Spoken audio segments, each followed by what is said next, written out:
You know, at a certain point, I saw the decline of Western civilization, which I wasn't supposed to see because I was too young. That's right. And, whoever was saying you shouldn't see that was actually trying to keep you that's right. from going down a dark path. That would but be it my seemed like mother. you turned out okay, so that's good. Did your parents ever see the decline of Western civilization? I don't think so. I don't think they'd be interested in it. But they said, okay, you go and do your thing, and this music stuff is really hard.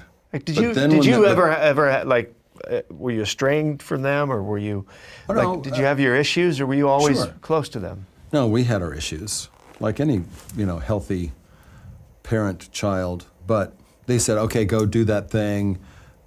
They would help me out if I got really broke, if I didn't have another instrument to sell. And but they were supportive, but they didn't really think it was going to work. They didn't. And no. But then when there was a review in the New York Times that said, "Oh, this band is actually good," they were like, "Well, that's very nice, John. I'm so glad that your rock and roll band has done something." They were really educated, and they loved classical music. And my dad was a head librarian in Brooklyn, and he was like he did work for the man.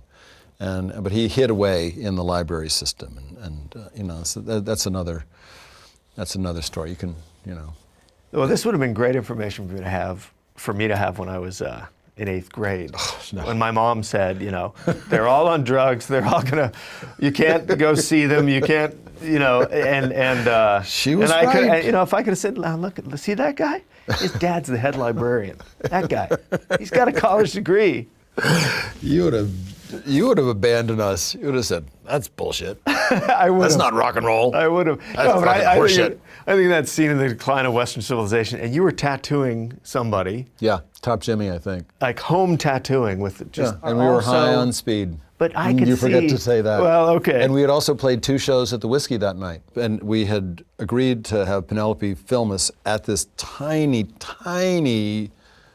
duplex where Exene and I lived on Genesee Street, and she put tinfoil on the windows so that we could film until dawn, and then we did. We played 2 shows, unloaded the gear, went back to our place on Genesee, and said, well, what are we going to do? We can't just party. Oh, we'll have tattoos. So we did. Right. We were out of our minds. We were out of our fucking minds.